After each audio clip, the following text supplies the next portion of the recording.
Bismillahirrahmanirrahim. I am the teacher of Superior Model School and I teach General Science of class 6.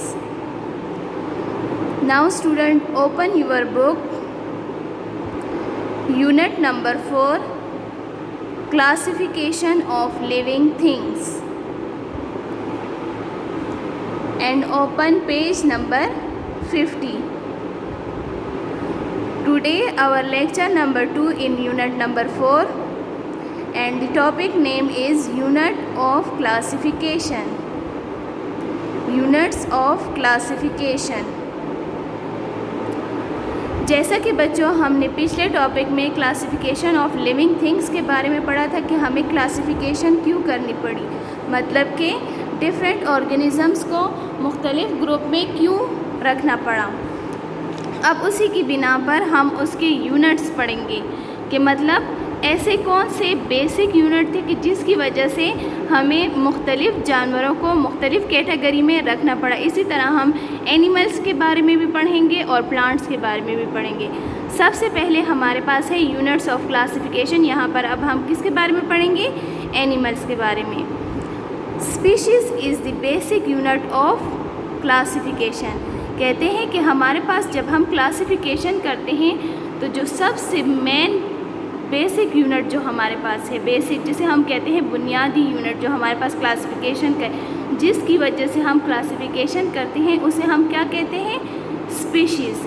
Species बच्चों हम उसको भी कह सकते हैं। इसका मतलब ये है हमारे पास कि मतलब किस्म, कौन से टाइप की स्पीशीज़ हैं हमारे पास। जैसे कि अब हमारे पास एनिमल्स में भी बहुत से किस्म के जानवर हैं। जैसे कि अब हमारे पास हॉर्स हो गया, कैमल हो गया, हर एक की कैटेगरी सब कुछ अलग है ना। इसी तरह डॉग हो गया, कैट हो गए, कैमल हो गए, हर एक जानवर की कैटेगरी डिफरेंट है। तो हम उसके बिना पर इनको मुख्तलिफ़ ग्रुप्स में रखेंगे। अब स्पीशीज़ की डेफिनेशन जो है वो आपकी बुक में मौजूद है, आप लोग अंडरलाइन कर लें। A species is defined as the group of organisms which are capable of reproducing among themselves and producing fertile offsprings। कहते हैं कि स्पीशीज़ हमारे पास किसको हम कहते हैं? स्पीशीज़ को हम डिफ़ाइन करते हैं ये ऐसा ग्रुप ऑफ ऑर्गेनिज़म है, ऐसा जानदार है जो कि इस काबिल होते हैं कि वो दोबारा से पैदाइश करें और बच्चों को पैदा करें अपने ही तरह के। तो बच्चों ये आपको क्लियर हो गया कि स्पीशीज़ हम किसको कहते हैं? स्पीशीज़ उसे कहते हैं उस किस्म के जानदार, उस किस्म के ऑर्गेनिज़म्स जो कि अपने ही तरह के बच्चों को पैदा करते हैं। ये तो हो गया हमारे पास स्पीशीज़ की डेफिनेशन। अब हम नीचे एक स्केच की तरफ, इस फ्लो चार्ट की तरफ आप लोग आ जाएं। ये आपके बुक में भी मौजूद है। पहला यूनिट है हमारे पास यूनिट्स ऑफ क्लासिफिकेशन में एनिमल्स के स्पीशी होता है, मतलब कि कौन से किस्म के हमारे पास ऑर्गेनिज़म हैं। स्पीशीज़ के बाद हमारे पास जीनस आता है, मतलब जीन आते हैं। फिर हम उसकी पहचान करते हैं, आया ये मेल है और female. Okay, first one is species, the second one is genus. Now we can detect the gene, finally family बन जाती है। ठीक है, पहला स्पीशी होता है, हमें पहचान नहीं होती कि ये मेल है कि फ़ीमेल है, लेकिन एक किस्म के जानदार होता है। उसके बाद हम मेल एंड फीमेल को फाइंड आउट करते हैं। जब मेल और फीमेल आपस में मिलते हैं, मतलब two organisms meet to form a family.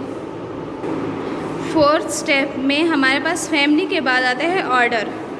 Order में अब क्या होता है, यहाँ तक तो हमने बात कर ली कि एक किस्म के जानदार चल रहे हैं, चाहे वो कैट है तो कैट ही स्पीशी भी कैट की होगी, उसके मेल एंड फीमेल भी होंगे और फैमिली भी कैट की होगी। ठीक है, अब यहाँ पर ऑर्डर आता है हमारे पास। ऑर्डर में क्या होता है कि हमारे पास मतलब वो जो कैट की फैमिली है वो भी होगी, लेकिन उसके साथ और जानदार भी होंगे, चाहे वो डॉग हो गया, हॉर्स हो गए। ठीक है, ऑर्डर के बाद हमारे पास फिफ्थ वन आता है क्लास।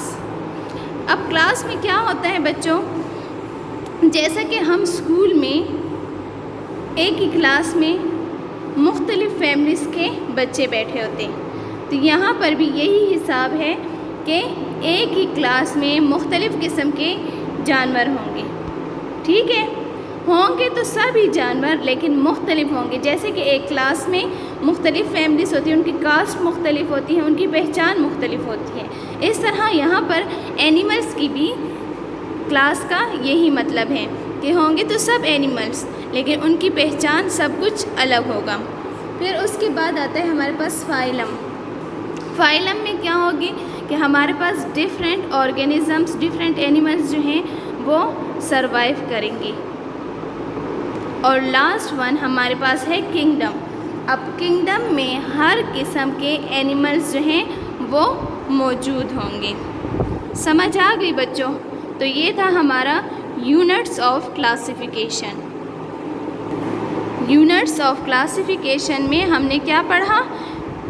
एनिमल्स की क्लासिफिकेशन। अब इसके साथ साथ हम अब पढ़ेंगे units of classification of plants. अच्छा, तो बच्चों प्लांट्स में अब आप देखें the major groups into which plants can be classified as shown in table. कहते हैं कि जो सबसे बड़ा ग्रुप है जिसमें हम प्लांट्स को क्लासिफाइड कर सकते हैं, क्लासिफाई मतलब कर सकते हैं, तकसीम कर सकते हैं प्लांट्स को, वो हम यहाँ पर इस टेबल में आप लोगों को बता रहे हैं। पहले है हमारे पास प्लांट किंगडम। जैसे कि हमने एनिमल्स में पढ़ा, किंगडम किसे कहते हैं? जो लार्ज ग्रुप होते हैं उसे किंगडम कहते हैं। इसी तरह अब प्लांट्स का जो किंगडम है वो हमारे पास डिवाइड हुआ है into 2 groups. First one is phanerogams and the second one is cryptogams. अच्छा, अब फेनिरोगम्स हमारे पास बच्चों कौन से प्लांट्स होंगे? वो प्लांट्स जिनमें सीड्स मौजूद होंगे। ठीक है, वो प्लांट्स जिनमें सीड्स मौजूद होंगे उसे हम क्या कहेंगे? फेनिरोगम्स।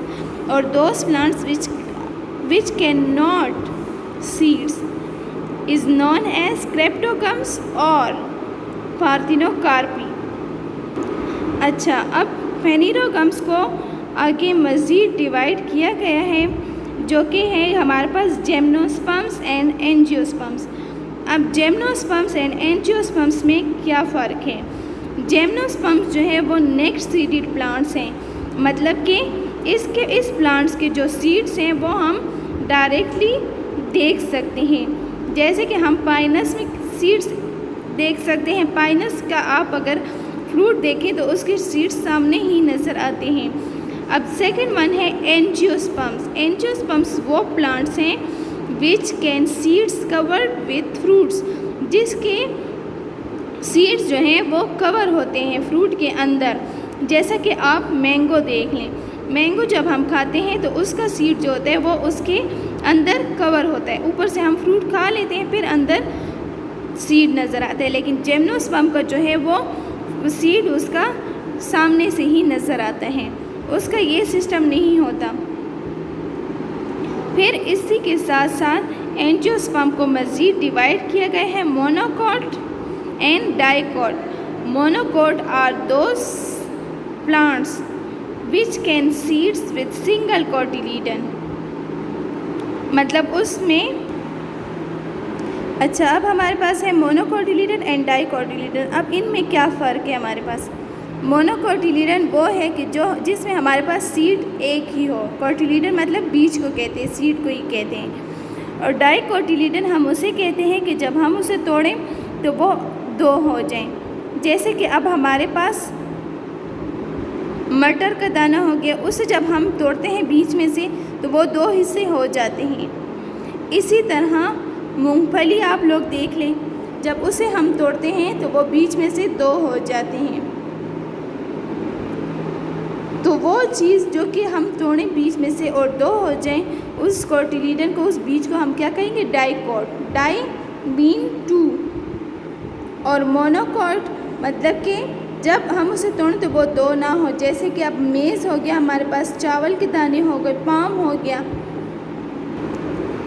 ये स्केच जो हमने पढ़ा ये सारा क्या था हमारे पास, फेनिरोगम्स, जिसको हमने पहले किस में डिवाइड किया, 2 पार्ट्स में, जिम्नोस्पर्म एंड एंजियोस्पर्म।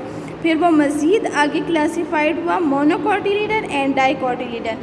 हमने स्टार्ट में पढ़ा कि हमारे पास प्लांट किंगडम किस में डिवाइड हुआ है, 2 ग्रुप्स में, फेनिरोगम्स एंड क्रेप्टोगम्स। अब हम क्रेप्टोगम्स के बारे में पढ़ेंगे। अब क्रेप्टोगम्स हमारे पास डिवाइड हुआ है into 3 classes, Thallophyta, bryophyta and pteridophyta. ठीक है बच्चों, अब ये जो है ये हमारे पास ये भी एनी प्लांट्स के ग्रुप्स हैं जिसको हम आगे मज़ीद रीडिंग में डिस्कस करेंगे।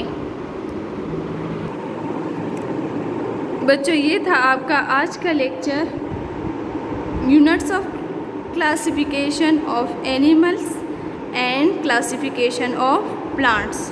लेक्चर 2 हमारा यहीं पे ख़त्म होता है। इंशाल्लाह नेक्स्ट क्लास में मैं आपको क्लासिफिकेशन ऑफ प्लांट्स जो है वो डिस्कस करूँगी। Thank you.